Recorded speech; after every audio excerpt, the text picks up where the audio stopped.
It's a pleasure to be here, and I want to especially thank the conference organizers, Jason Church and Mary Striegel, NCPTT, not only for this valuable opportunity, but also just for the exchange of ideas and for the many years in advancing conservation of historic cemeteries. When I first started working on cemeteries, I think it was 2006, Jason was extremely helpful in sharing some of his ideas, which enabled me to further some of my own.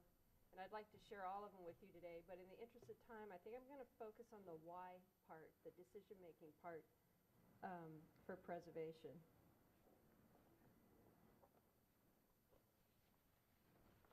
Cemetery preservation carries with it a weighted responsibility to reconnect the past with the present, the physical and the spiritual, the human and the divine. Cemeteries provide a sense of our place within the human and spiritual worlds, a place of family, a sense of belonging and ancestry, a place of love and worship, and of spirituality. They may also contribute to popular family vacation destinations, as I show here at Bodie, California State Park, where the cemetery is a contributing factor to a Wild West ghost town. Historic cemeteries can be as unique as the individuals who populate them. No two cemeteries are exactly alike.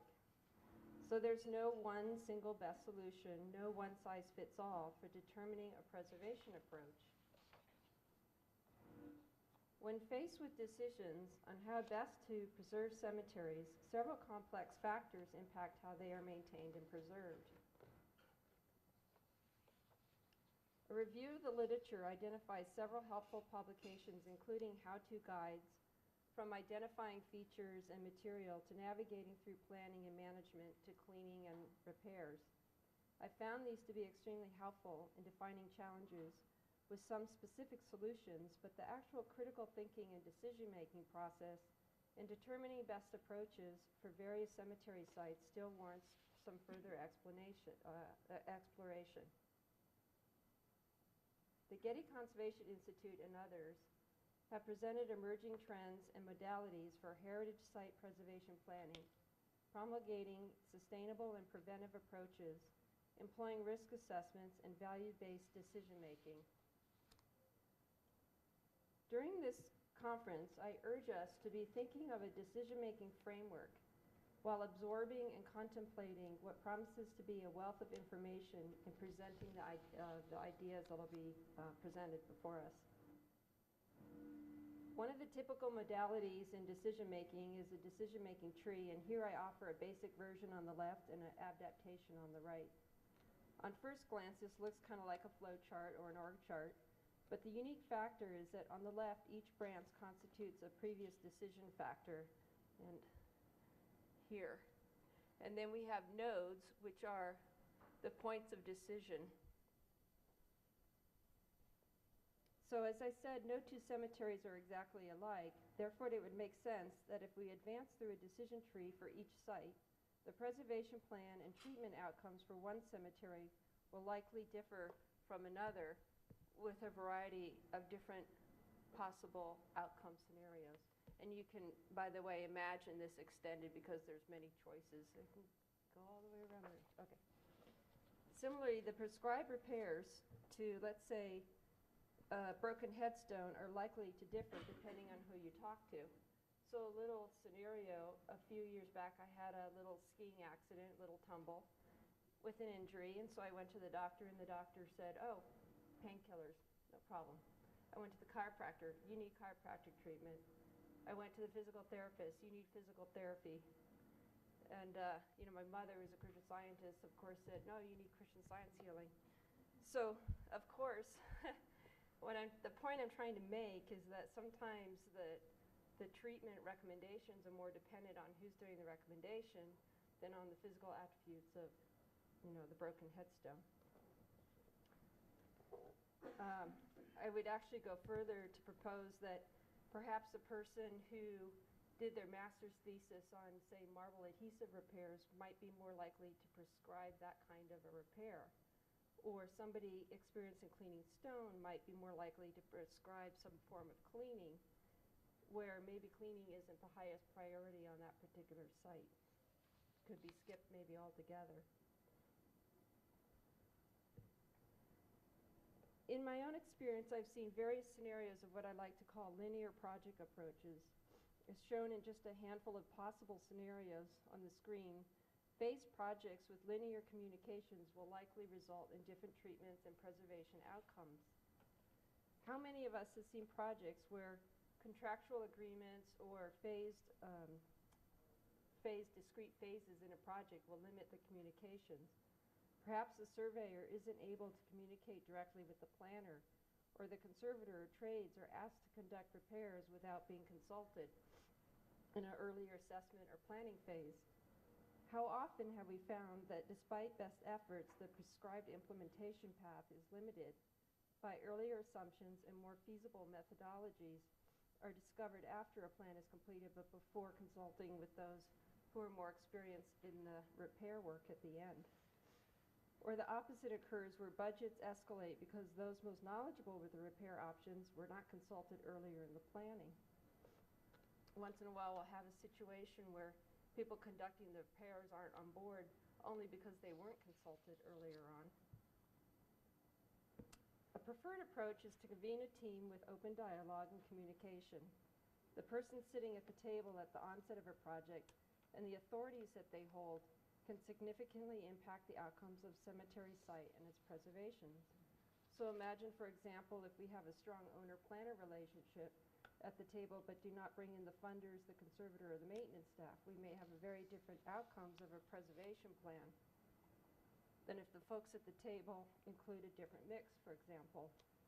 It is for this reason that forming a balanced resource and planning team at the onset and opening dialogues will enhance the decision-making process and hopefully lead to a more feasible plan. When devising a preservation and treatment plan, it helps to first consider some of the overarching site criteria. So let's look at some of these factors impacting sustainable preservation outcomes for cemeteries. Factors will typically include some of the criteria listed here, but of course this is not an exhaustive list. Their priority and impact on the site will depend on the decision-making process guided by the individuals that are involved. When contemplating appropriate preservation planning and physical treatment options, I often think of a music recording sounding board. And I want to credit Michael Henry, who teaches at UPenn, for this idea. I think it's a great one. One can think of each of the criteria as a knob on the soundboard, and they move up and down depending on the level of relative priority of these various criteria. So this is the image that always helps remind me that nothing is set in stone, and that criteria priorities need to be actively balanced for a system to work in harmony. Another critical factor in the decision-making process is the gathering of useful information. And I mean useful. The research documentation surveys and assessments will help formulate a more complete picture as part of developing a preservation plan. Information that we have the option of requesting information to be streamlined or targeted just to meet the highest priorities of the site, and thereby expending funds in a maybe they're limited funds, we can expend them in a prioritized manner. If a survey is to be undertaken, which choices would provide the most useful information? What type of surveys or series of surveys are needed? Who conducts the survey? I think it's the site that will actually dictate some of these questions. As an example of information gathering and its impact on the decision-making process, I just want to look more closely at surveys and assessments. I'll divide the example into 3 levels, and depending on the site needs and budgets, one might achieve any one of these levels or some other variations. So in this example, a basic survey might include general site issues and/or plot-by-plot specific observations. Physical attributes such as broken headstone or lichens might be noted. This level of survey could be done by volunteer staff, conservators, or others.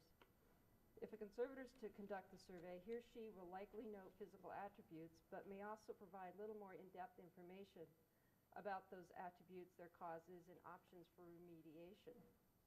Which brings us to another level.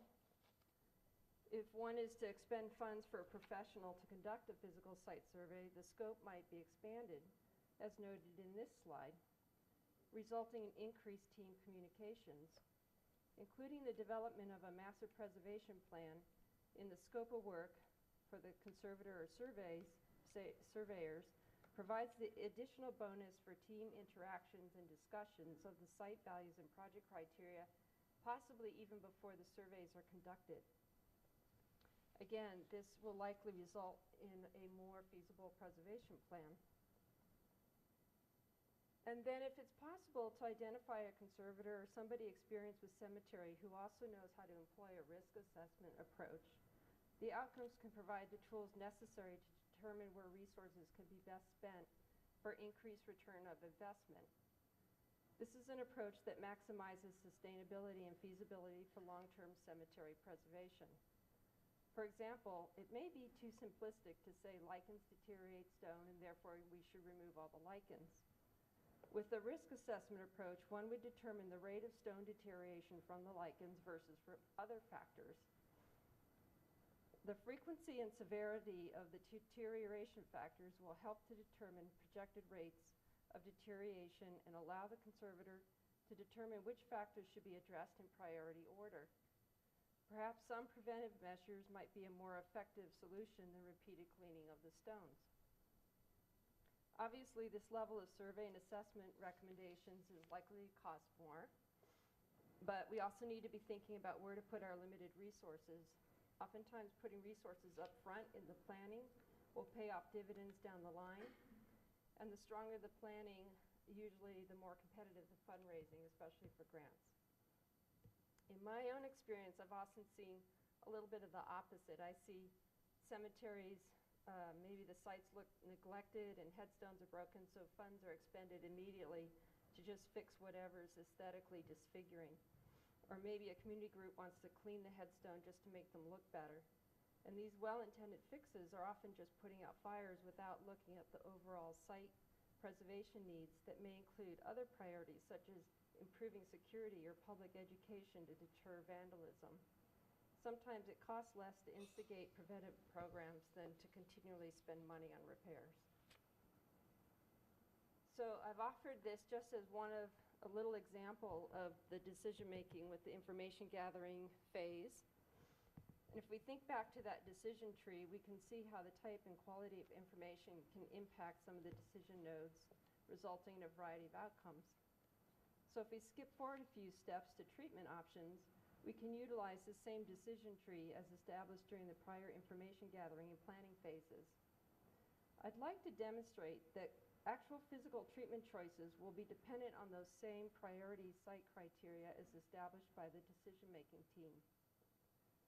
Someone not familiar with the field of conservation might think that treatment solutions need not be addressed early in the information gathering and planning phases. Some assume that treatments are always based on the latest research, or cut and dry, or instead the conservators and restorers just experiment and hope the treatment lasts as long as possible. There's some truth in all of these approaches.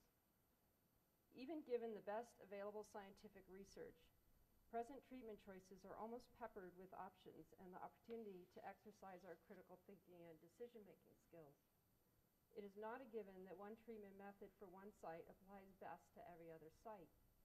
Hence, integrating treatment options into the early phases of preservation planning is paramount to achieving long-term sustainable preservation goals.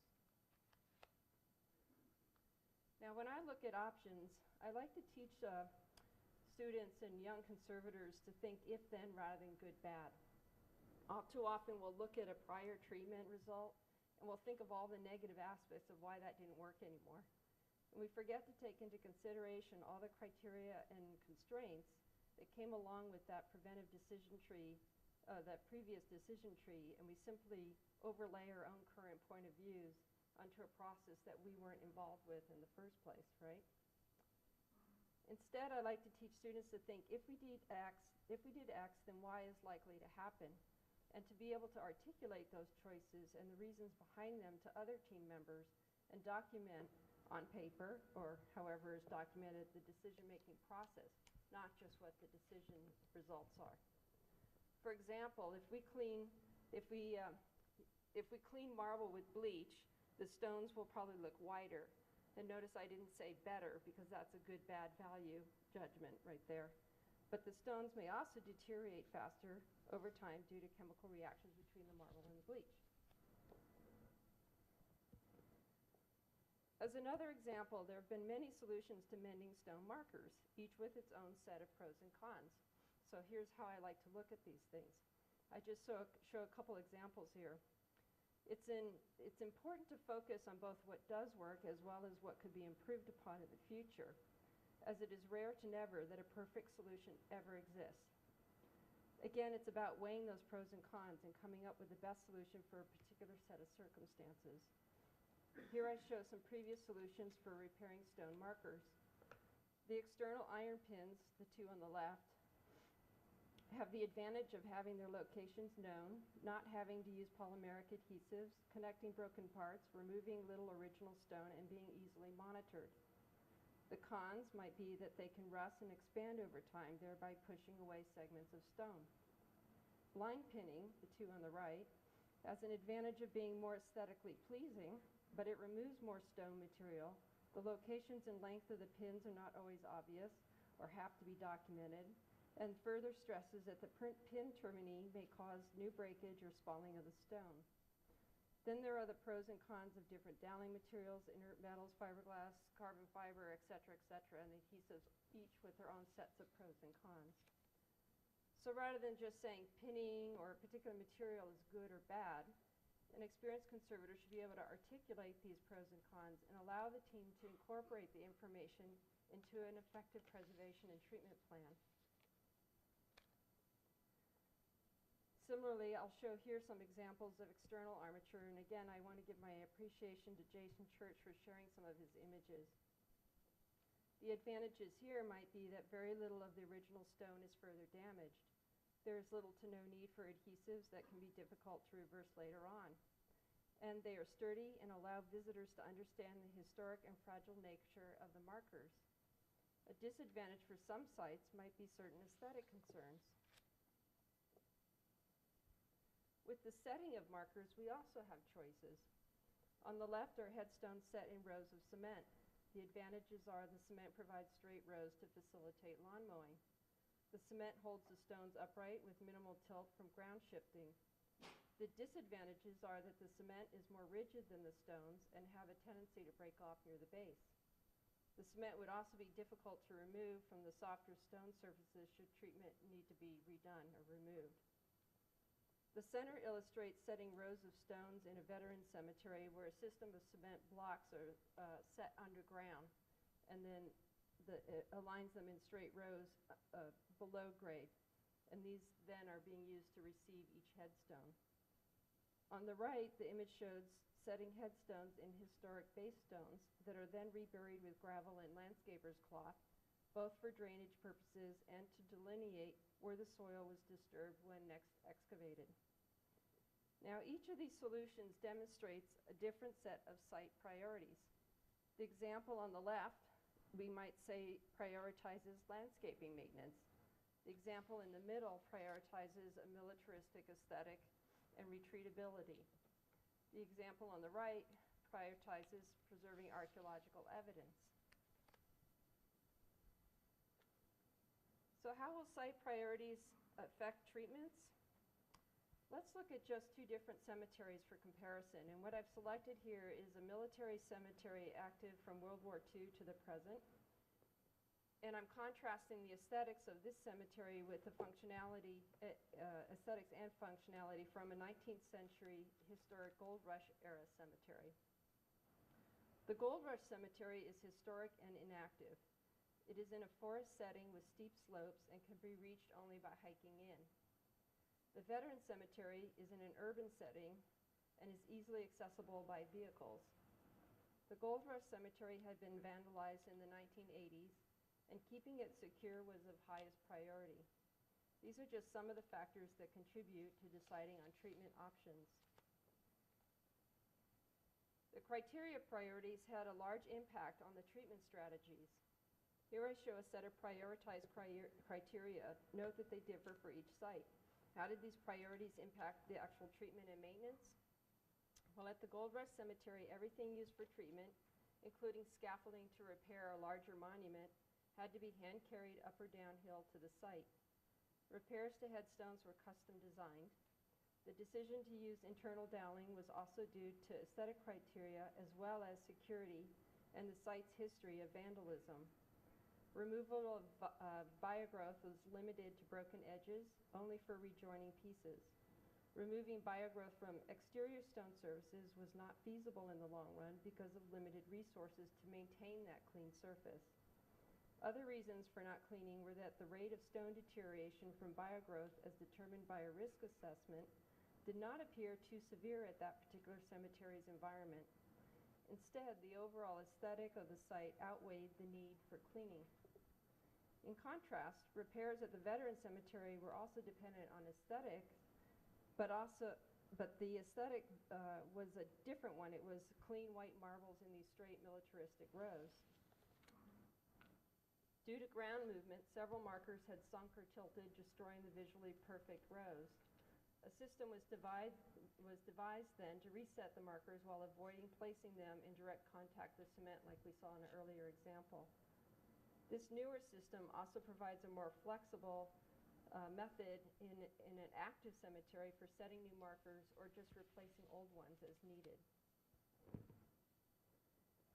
In this final example, let's explore how the criteria can differ by region or resources, but not by materials. I show you a comparison between two Gold Rush era cemeteries.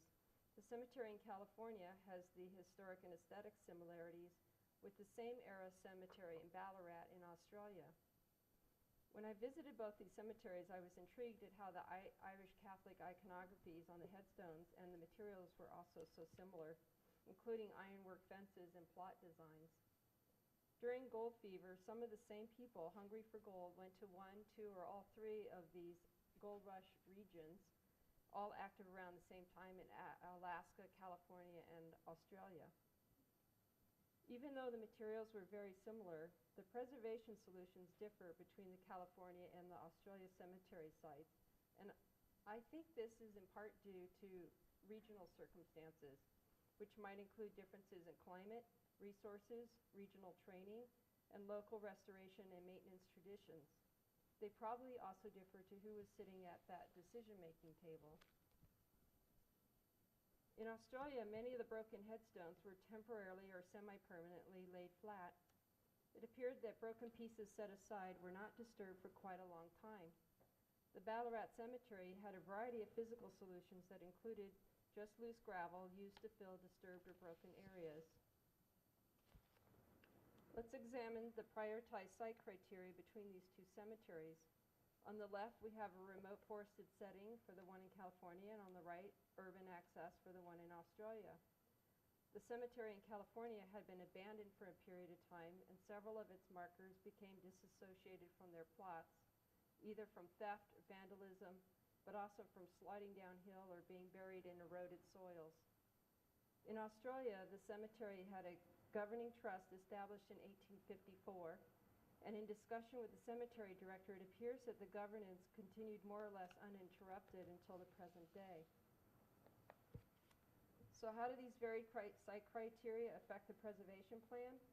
Here I show some possible comparisons in planning schemes. For the California site, securing small broken pieces off-site was paramount until repairs could be done. Next, site security was a priority, then locating and mending additional missing markers. In Australia, the priorities evident are the grounds maintenance and monitoring, keeping broken markers associated within the plots, using temporary gravel to cover damaged plots, and raising funds from plot families for further repairs. How do these varied site criteria affect the actual physical treatments? At the California site, we used blind pinning, mostly due to high security and aesthetic concerns. The owner needed the markers to look whole to deter further vandalism and did not want exterior armatures such as some of the examples we saw earlier, so as not to detract from the overall historic aesthetic of the cemetery. We had to devise a blind pinning system that could withstand seismic activity, soil erosion, and snowpack. We did not coat the iron or use any rust inhibitors. The reasons were that the rate of iron deterioration was so slow that it did not warrant the cost of surface treatments, that would likely not be maintained due to lack of resources in the future. The other reason the iron surfaces were not treated was to retain the historic weathered aesthetic. One of the plot iron fence surrounds had been previously coated several times, but having a newly painted plot fence surrounded by several unpainted features would stand out and look too modern. Hence, the owner did not want it to be a priority to recoat at this time. Note, however, in this example that I'm giving, the security and the aesthetic criteria seem to outweigh most of the other criteria for that site.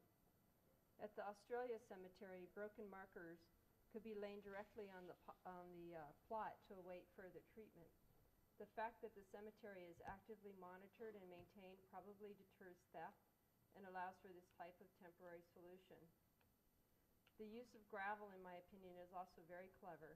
The gravel can be used in combination with a weed barrier such as landscaper's cloth.